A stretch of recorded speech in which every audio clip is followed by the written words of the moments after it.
Hello students, I am Parvinder Singh and today our topic is borrowed fund, which is related to the chapter number 7, Sources of Business Finance, class 11th. In this topic, first of all we discuss about the meaning of debenture, which is a part of borrowed fund. जब भी company को पैसे की ज़रूरत पड़ती है तो company दो तरह का पैसा यूज़ करती है, owner fund and borrow fund. Owner fund हमने प्रीवियस वीडियो में डिस्कस किया था। आज हम डिस्कस करेंगे बोरो फंड। बोरो फंड में सबसे पहले आ जाता है debentures. Debentures are the important डेब्ट source of finance for raising long term finance. Debenture holder are get fix rate of interest on debenture. Interest is paid after every 6 और 1 year. They are like creditors of a company. Debentures क्या होते हैं? Debentures holders से पैसा company long term basis पे लेती है, जिसके ऊपर फिक्स रेट पे कंपनी को क्या करना पड़ता है? इंटरेस्ट पे करना पड़ता है। और एक फिक्स टाइम होता है कि इतने समय के बाद ये जो पैसा आपने लिया है इन द फॉर्म ऑफ डिबेंचर्स, ये हमें क्या करना पड़ेगा? वापस करना पड़ेगा। सो डिबेंचर्स क्या है? एक तरह का क्रेडिटर्स हैं जो कंपनी को एक निश्चित समय पे पैसा हमें इसके डिबेंचर होल्डर्स को क्या करना है? विद इंटरेस्ट वापस करना है। इंटरेस्ट में भी पे 6 मंथली और ऑन 1 ईयर, कभी भी पे कर सकते हैं जैसी टर्म्स एंड कंडीशन होगी। रेट ऑफ इंटरेस्ट जो रहता है वो फिक्स रहता है। नेक्स्ट आ जाता है type of debentures. Secure debenture, unsecure debenture, convertible debenture, non convertible debenture, redeemable debentures and registered debentures.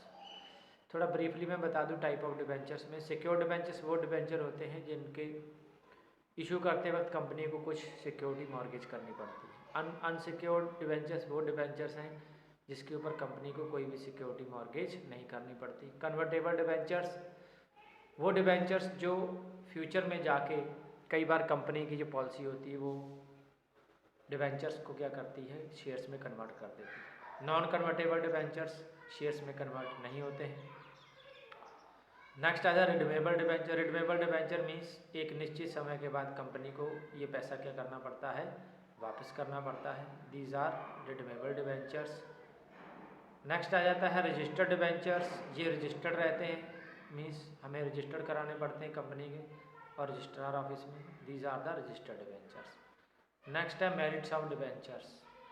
Debentures के कुछ मेरिट्स भी हैं। First of all investment is safe. Debenture holder के लिए डिबेंचर्स में पैसा लगाना क्या रहता है? सेफ रहता है। क्यों? क्योंकि इसमें मोस्टली जो डिबेंचर कंपनी इशू करती है वो अगेंस्ट सिक्योरिटी के बेस पे इशू करती है, सिक्योरिटी मॉर्गेज करती है, तभी वो पैसा डिबेंचर होल्डर से लेती है। इसीलिए डिबेंचर क्या रहते हैं? सेफ रहते हैं। Debentures are preferred by those investor who are not wanted to take risk. जो रिस्क नहीं लेना चाहते वही लोग डिबेंचर में पैसा लगाते हैं।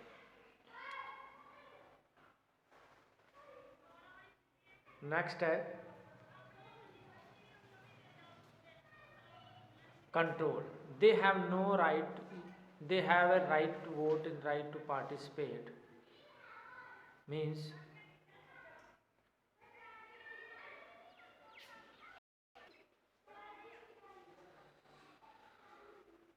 Control means debenture holder do not have voting right. Debenture holders को कंट्रोल का मतलब हो गया कि क्या डिबेंचर होल्डर्स का कंपनी के ऊपर कंट्रोल है या नहीं है, या कंपनी के मैनेजमेंट में पार्टिसिपेट करेंगे या नहीं करेंगे। तो यहाँ पे आंसर आ जाता है नो। क्यों? क्योंकि इन्हें कोई वोटिंग का राइट नहीं होता है। इन्हें सिर्फ अपने पैसे principal amount and interest amount से ही लेना देना है।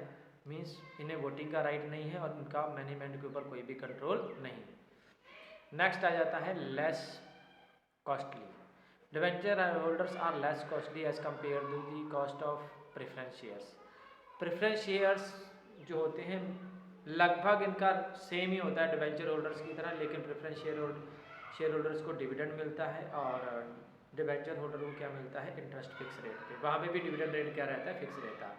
बट जब हम कंपेयर करते हैं कॉस्ट से, तो कॉस्ट में क्या आता है? प्रेफरेंस शेयर्स इशू करते वक्त कंपनी को बहुत सारी फॉर्मेलिटीज़ पूरी करनी पड़ती है जो कि बहुत कॉस्टली हो जाता है। तो इसीलिए अगर हम कंपेयर करते हैं शेयर्स के साथ तो डिबेंचर क्या है? Less costly. इसके इशू करने में क्या आता है? कम खर्चा आता है। नेक्स्ट आ जाता है टैक्स सेविंग। बहुत बड़ा बेनिफिट है, बहुत बड़ी एडवांटेज है डिबेंचर्स की कि जो हम इंटरेस्ट पे करते हैं डिबेंचर होल्डर्स को, उसके ऊपर हमें क्या है, टैक्स में छूट मिलती है। क्योंकि जितना प्रॉफिट होता है उसमें हम लोग सबसे पहले इंटरेस्ट माइनस करते हैं, जो प्रॉफिट बचता है उसके ऊपर गवर्नमेंट क्या करती है, टैक्स चार्ज करती है। तो ये हमें टैक्स सेविंग में भी बहुत बड़ा बेनिफिट पहुँचाते हैं। जो इंटरेस्ट पे किया जाए डिबेंचर होल्डर्स पे, उस पर हमें टैक्स में क्या मिल जाती है, छूट मिल जाती है। नेक्स्ट टॉपिक है limitation of debenture. Limitation mean fix obligation. Fix obligation means होता है कि हमें पे करना ही करना है, ये हमारी मजबूरी है कि हमें इन फ्यूचर इंटरेस्ट और इसका प्रिंसिपल अमाउंट पे करना है, चाहे कंपनी को प्रॉफिट हो रहा हो या लॉस। तो ये एक फिक्स ऑब्लिगेशन है जो कंपनी के ऊपर चार्जेबल होती है, चाहे कंपनी की स्थिति अच्छी है या बुरी है, डिबेंचर होल्डर्स को विद इंटरेस्ट हमें पेमेंट करना पड़ेगा। चार्ज ऑन एसेट्स, मोस्टली जो डिबेंचर्स हैं वो ज़्यादातर एसेट्स के ऊपर चार्ज होते हैं। चार्ज का मतलब है कि कोई एसेट्स क्या क्या मॉर्गेज की जाती है। अगर आप डिबेंचर होल्डर्स को इशू करते वक्त कुछ सिक्योरिटी के तौर पर हम एसेट्स क्या कर देते हैं, मॉर्गेज कर देते हैं। नेक्स्ट आता है reduction in the credibility. With the new issue of debenture the company capability further boring further reduce.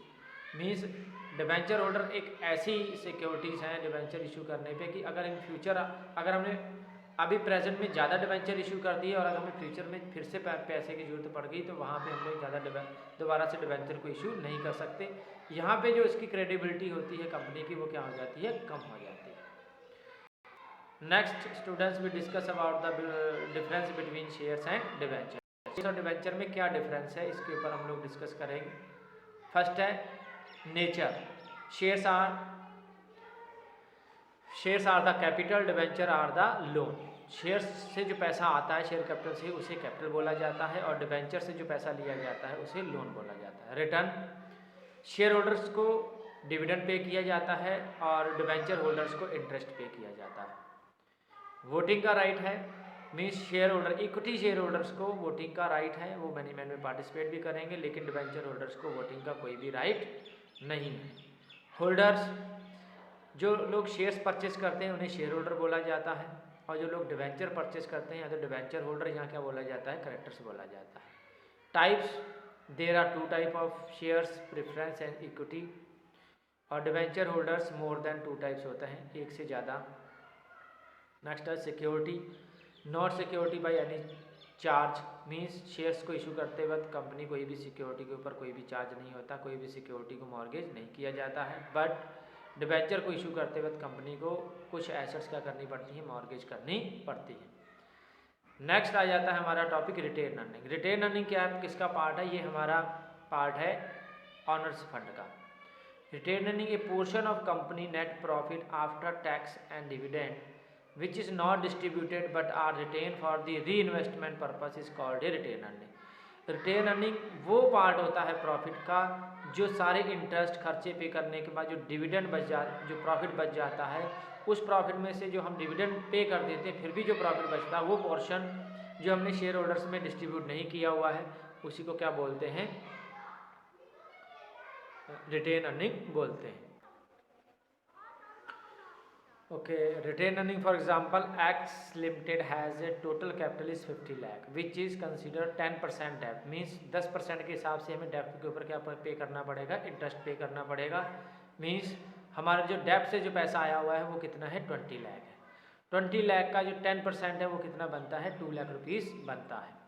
Total capital हो गई 50 लाख, जिसमें से डेप्ट का पैसा है 20 लाख रुपया, 50 लाख है सॉरी, टोटल कैपिटल 50 लाख में से 20 लाख रुपया हमने डेप्ट से पैसा ले रखा है, और 10 लाख रुपीज़ हमने प्रेफरेंस शेयर से ले रखा है, और 20 लाख रुपया हमने कहाँ से लिया हुआ है, इक्विटी शेयर होल्डर से लिया हुआ है। और टैक्स रेट कितना है, 40%। The company return on total capital is 20%। तो रेट ऑफ रिटर्न कितना है हमारा टोटल कैपिटल के ऊपर, 20% है। सो हम लोग इसको कैसे कैलकुलेट करेंगे, कैलकुलेशन सबसे पहले हमें जो टोटल प्रॉफिट हुआ है वो कितना है, 50 लाख का 20% अगर निकालते हैं वो आता है हमारा 10 लाख रुपीज़। 10 लाख में से 20 लाख के ऊपर 10% जब इंटरेस्ट पड़ेगा वो 2 लाख, वो हम उसमें से क्या कर देंगे, माइनस। तो ये आ जाता है हमारा net profit before tax. Tax से पहले हमारे पास कितना पैसा आ गया, 8 लाख रुपया, जिसमें से हमने ऑलरेडी इंटरेस्ट क्या कर दिया है माइनस। अब इसके ऊपर टैक्स चार्ज किया गया 40%, मीन्स 3,20,000। 3,20,000 अगर माइनस कर दिया जाए नेट प्रॉफिट बिफोर टैक्स में से, आफ्टर टैक्स जो इनकम बचती है वो बचती है 4,80,000। 4,80,000 में से हमने डिविडेंड डिक्लेयर कर दिया है 80% प्रेफरेंस शेयर होल्डर्स को, एंड इक्विटी को डिक्लेयर कर दिया है 2 लाख। तो टोटल जो हमारे पास प्रॉफिट बचता है मीन्स 480 में से 280 हमने डिस्ट्रीब्यूट कर दिया। 280 डिस्ट्रीब्यूट करने के बाद हमारे पास जो 2 लाख रुपीज़ बचता है वो कहलाता है रिटेन अर्निंग। ओवरऑल जो मीनिंग आ जाता है मीन्स वो पोर्शन प्रॉफिट का जो हमने शेयर होल्डर्स में डिस्ट्रीब्यूट नहीं किया है वही कहलाता है हमारा रिटेन अर्निंग। और रिटेन अर्निंग का जो मेन पर्पस होता है, अगर इन फ्यूचर बिजनेस का ग्रोथ एक्सपेंड करने का जो उनका अगर मोटो है तो वो रिटेन अर्निंग से हम लोग पैसा ले लेते हैं। अब इसकी कुछ मेरिट्स भी आती हैं। No cost, no cost means इसके ऊपर चार्ज हमें खर्चा नहीं देना पड़ता, कोई एडवर्टाइजमेंट नहीं लगानी पड़ती, कोई इंटरेस्ट पे नहीं करना पड़ता है, कोई डिविडेंड नहीं पे करना पड़ता है। क्यों?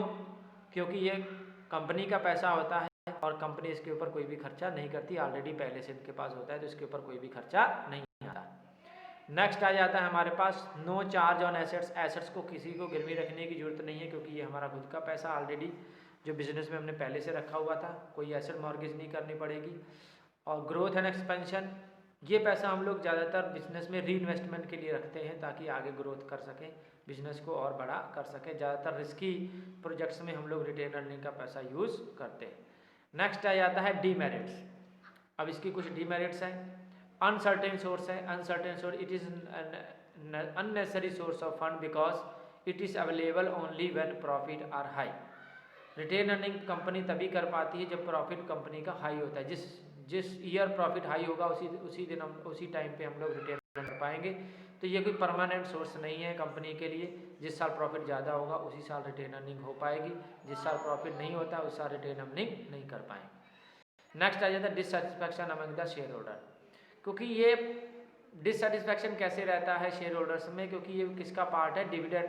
जो प्रॉफिट हमें शेयर होल्डर्स को बांटना चाहिए था उसमें से कुछ पोर्शन हमने रिटेन कर लिया है, अपने पास रख लिया है, जो कि शेयर होल्डर्स में डिस्ट्रीब्यूट नहीं किया है। तो कई बार ज़्यादा रिटेन अर्निंग करने से शेयर होल्डर्स क्या रहते हैं, डिससेटिस्फाई रहते हैं। फ्यूचर में जो है हमें प्रॉब्लम आ सकती है।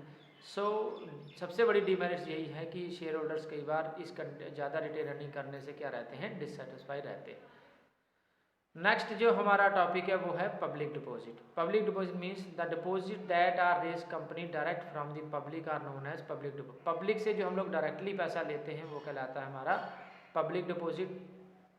Rate of return interest offered on the public deposit are high than the rate of return on bank deposit. Bank deposit से अगर मान लीजिए कि किसी व्यक्ति ने बैंक में पैसा जमा किया है और एक उसी व्यक्ति ने अगर कंपनी में पैसा लगाया है, तो अगर दोनों को कंपेयर करेंगे तो जो कंपनी जो अपने रेट ऑफ इंटरेस्ट है वो ज़्यादा पे करती है in comparison to the bank. इसीलिए लोग क्या करते हैं, किसी कंपनी में पैसा लगा देते हैं क्योंकि उनका रेट ऑफ इंटरेस्ट क्या रहता है, ज़्यादा रहता है। This is regulatory by the RBI and can not exceed 25% of the share capital and the reserve. Means 25% से ज़्यादा पब्लिक डिपॉजिट से आप पैसा नहीं ले सकते। नेक्स्ट मेरिट क्या है इसकी, no charge on asset. Public deposit से पैसा लेते वक्त हमारे किसी भी एसेट्स के ऊपर कोई भी चार्ज नहीं लगाया जाए, मीन्स कोई भी एसेट मॉर्गेज नहीं की जाती है। नेक्स्ट है tax saving in public deposit is tax deduct, क्योंकि ये एक तरह का इंटरेस्ट ही पे किया जाता है। तो प्रॉफिट से पहले इंटरेस्ट माइनस कर दिया जाता है, जो प्रॉफिट बचता है उसी के ऊपर कंपनी क्या करती है, टैक्स पे करती है। तो एक टैक्स सेवर का काम करता है जो पब्लिक डिपॉजिट पे हम लोग इंटरेस्ट पे करते हैं। सिंपल प्रोसीजर है, पब्लिक डिपॉजिट से पैसा लेते वक्त आपका जो प्रोसीजर है वो इजी है, सिंपल है। अब आसानी से पब्लिक को एडवर्टाइज़ करके आम पब्लिक को बुलाकर पैसा उनसे ले सकते हैं। ये जो प्रोसीजर है इसका वो बहुत ही क्या है, सिंपल है in comparison to the shares and debenture. Control, इनको कोई वोटिंग का राइट नहीं है, इसलिए इनका मैनेजमेंट में भी कोई कंट्रोल नहीं है। कंपनी को इससे, पब्लिक को इससे कोई भी लेना देना नहीं। नेक्स्ट आ जाता है limitation for a short term finance.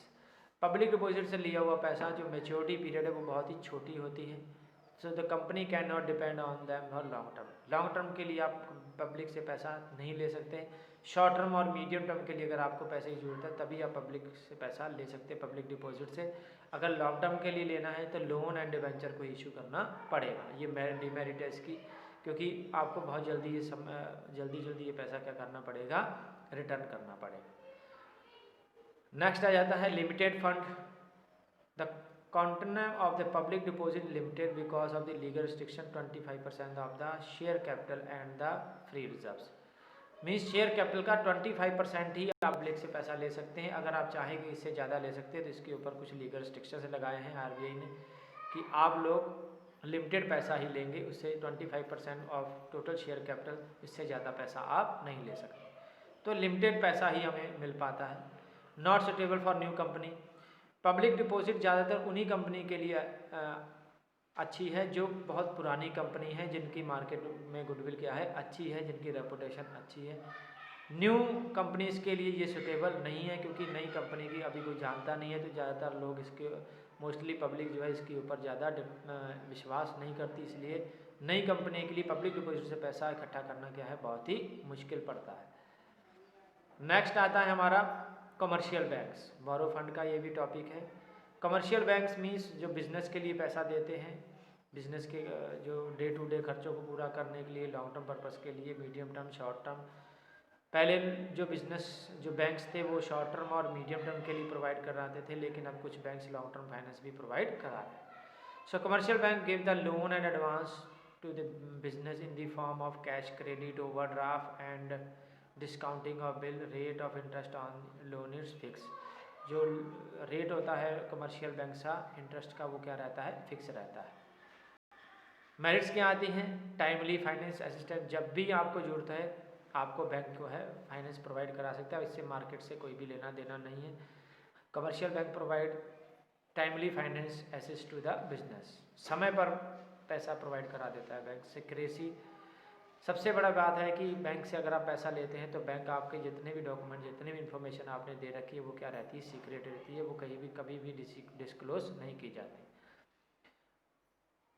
Easier source of finance. This is the easier source of finance as there is no need to issue prospectus for raising funds.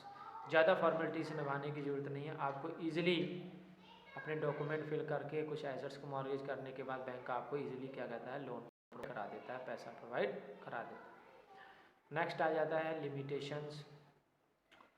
Short and medium term finance. Bank से आप ज़्यादा लंबे समय के लिए finance नहीं ले सकते हैं, पैसा नहीं ले सकते हैं। ये सिर्फ आपको शॉर्ट टर्म और मीडियम टर्म ही फाइनेंस अवेलेबल कराता है। अब न्यूली कुछ बैंक्स क्या है लॉन्ग टर्म के लिए भी फाइनेंस प्रोवाइड करा रहे हैं। Charge on assets. बैंक जब भी आपको पैसा देगा या फाइनेंस प्रोवाइड करेगा, लोन प्रोवाइड करेगा, तो किसी न किसी एसेट्स के ऊपर वो चार्ज होगा। एसेट्स को आपको मॉर्गेज करना पड़ेगा सिक्योरिटी के तौर पे। सो ये these are the 2 limitations of commercial banks. Next आ जाता है हमारा financial institutions. The state and the central government has established many financial institution to provide finance to the company, that is they are called development bank. These are IFCI, ICICI, IDBI, LIC and UTI etc. कुछ government banks को छोड़कर कुछ financial institutions भी हैं जो का business को पैसा प्रोवाइड कराते हैं, लोन प्रोवाइड कराते हैं, पैसे की दिक्कत को दूर करते हैं। सो ये हैं उसमें से IFCI, ICICI, ये these are the development banks जो कि फाइनेंशियल इंस्टीट्यूशन में आते हैं। इनकी मेरिट्स हैं long term finance. These financial institutions provide long term finance which is not provided by the commercial bank. Commercial banks क्या है, शॉर्ट टर्म और मीडियम टर्म ही फाइनेंस लोन प्रोवाइड कराते हैं, लेकिन फाइनेंशियल इंस्टीट्यूशंस हमें लॉन्ग टर्म फाइनेंस भी करवाते हैं। नेक्स्ट है managerial activity. They provide finance पैसा देने के साथ साथ ये हमें मैनेजेरियल एडवाइस भी और टेक्निक्स भी देते हैं। ये सबसे बड़ा फ़ायदा है हमारा फाइनेंशियल इंस्टीट्यूशन से, आपको एडवाइस भी, एक्सपर्ट एडवाइस भी दी जाती है। नेक्स्ट है ईजी इंस्टॉलमेंट्स। आप लोन को इंस्टॉलमेंट में भी पे कर सकते हैं। अगर आप लमसम अमाउंट में पेमेंट नहीं करना चाहते हैं तो फाइनेंशियल इंस्टीट्यूशंस आपको फैसिलिटी देता है कि आप अगर ज़्यादा बर्डन आपके ऊपर पड़ गया तो आप इंस्टॉलमेंट में भी पेमेंट कर सकते हैं। easy available, funds are made available even during the period of depression. Bank और फाइनेंशियल इंस्टीट्यूशन आपको किसी भी कंडीशन में पैसा दे सकते हैं, चाहे मार्केट में डिप्रेशन पीरियड हो या बूम पीरियड। नेक्स्ट आ जाता है limitations of financial institution. More timing consuming, means financial institution से जैसे बैंक में भी टाइमिंग कंज्यूमिंग होता है, सेम वैसे ही आपको फाइनेंशियल इंस्टीट्यूशन से भी एक प्रोसीजर फॉलो करना पड़ता है, जिसमें हमारा बहुत सारा टाइम क्या हो जाता है, वेस्ट हो जाता है, टाइम कंज्यूमिंग है, कई बार हमें टाइम पे पैसा नहीं मिल पाता है।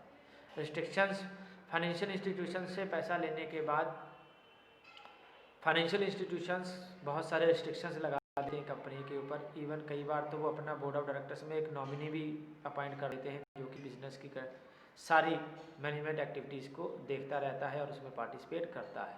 ये सबसे बड़ी इसकी लिमिटेशन है। नेक्स्ट आ जाता है internal sources of business finance. हम लोग इंटरनेशनल सोर्सेज से भी कुछ पैसा लेते हैं, जैसे commercial banks, international agencies and development bank, जहाँ की हमें विदेशों से पैसा दिलवाते हैं। तो commercial banks provide foreign currency loan the business of all over the world. Standard का charter bank is important organization for the foreign currency. यहाँ से हमें फॉरेन होल वर्ल्ड में भी पैसा मिल जाता है फॉरेन लेन देन करने के लिए। International and development bank, A number of international banks and development banks IFCI ADR provided long term loan. Long term loan के लिए भी हम लोग यहाँ से पैसा ले सकते हैं। नेक्स्ट आ जाता है इंटरनेशनल कैपिटल मार्केट। अब इंटरनेशनल कैपिटल मार्केट की बात करते हैं, जैसे GDR है, ADR है, IDBR है। GDR में क्या, when the local currency share of a company are delivered to the depository bank which issue depository receipt against the shares, the receipt document in the USA dollar are called a GDR। जब हमें foreign currency में पैसा मिलता है, US dollar में पैसा मिलता है, जब हम लोग अपने शेयर सिक्योरिटीज इंटरनेशनल मार्केट में जाके बेच के US डॉलर से पैसा लेते हैं, US डॉलर करेंसी में पैसा मिलता है, वो कहलाता है GDR। फीचर क्या है, GDR can be listed in the trade और stock exchange foreign currency other than America. ये लिस्टेड होते हैं, मीन्स रजिस्टर्ड होंगे, हमें कोई भी धोखाधड़ी का कोई भी ऐसा प्रोसेस नहीं क्रिएट होता है, फॉरेन करेंसी से आपको इजीली पैसा मिल जाए। It is a negotiable instrument, means आप किसी को भी ट्रांसफ़र कर सकते हैं। A holder of GDR can converts into shares, GDR shares में भी कन्वर्ट हो सकते हैं। The holder of a GDR get dividend, dividend जो GDR के जो होल्डर होते हैं उन्हें क्या मिलता है, डिविडेंड मिलता है। The holder of GDR does not have voting, लेकिन इन्हें वोटिंग का राइट नहीं होता है। Many Indian company such are Reliance, Wipro, ICI issue GDR। ये सबसे पहले रिलायंस 1990 में GDR इशू किया और इंटरनेशनल मार्केट से इन्होंने पैसा लिया। अब आज बात आती है ADR का। The depository receipt issue by company in USA are known as ADR। जब हम USA में इशू करेंगे अपने शेयर्स को, वहाँ से पैसा लेके आएंगे, तो वो कहलाता है ADR, American depository receipt. Feature क्या है ADR की, it can to the American citizen, American citizen को ही इशू किया जा सकता है। It can be listed and trade in American stock exchange में इसका लिस्टेड होना जरूरी है। Indian company such as Infosys, Reliance, ADR, ये दोनों कंपनी ADR इशू कर सकती हैं। Difference between ADR and GDR, listed ADR जो है अमेरिका स्टॉक एक्सचेंज में लिस्टेड होगा, GDR anywhere in the whole less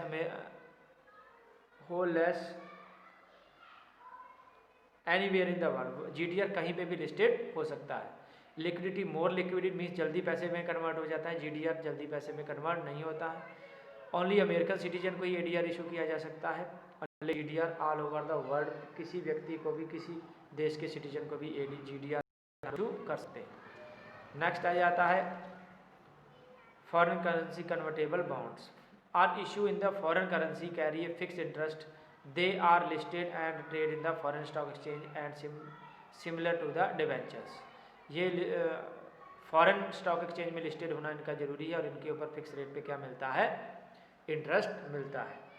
next जो बात आती है वो Indian depository receipt means IDRs। IDR are like GDR ADR except the issue in a foreign raise the fund from the Indian market. IDR are rupee dominant, they can be listed on any Indian stock exchange. ये India में issue किया जाता है और इसका procedure क्या है, issue of foreign exchange, overseas production banks, Indian depository and Indian investor होना चाहिए।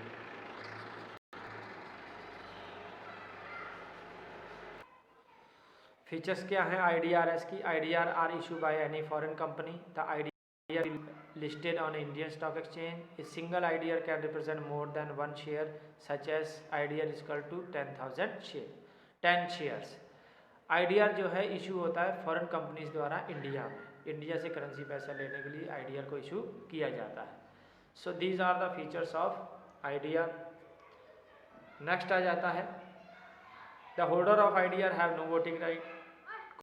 कोई राइट नहीं, मीन्स कंपनी के मैनेजमेंट में ये पार्टिसिपेट नहीं कर सकते। IDRS are in the rupees dominate, rupees में ही जो लेन देन होगा वो किस में होगा? रुपीज़ में ही होगा। Advantage provide additional investment opportunity to the Indian investor for overseas investment, additional opportunity मिलते हैं। It satisfy capital need of the foreign companies, foreign companies की कैपिटल नीड को ये इंडियन IDRS क्या करता है? पूरा करता है। It provide listed facility to foreign company to list to the Indian equity market, foreign companies को इंडियन मार्केट में लिस्टेड करने में IDRS क्या करता है? हेल्प करता है। It reduce the risk of Indian investor who want to take their money abroad. और IDRS के थ्रू अगर पैसा लगाते हैं तो इन्वेस्टर को अपना इन्वेस्टमेंट क्या रहता है? सेफ रहता है, उन्हें रिस्क, उन्हें ज़्यादा डर नहीं रहता कि हमारा पैसा जो है कहीं बैड डेट या डूब ना जाए। So dear students, in this video we complete the chapter sources of business finance. In the next video discuss about the next chapter. Thank you. Have a nice day.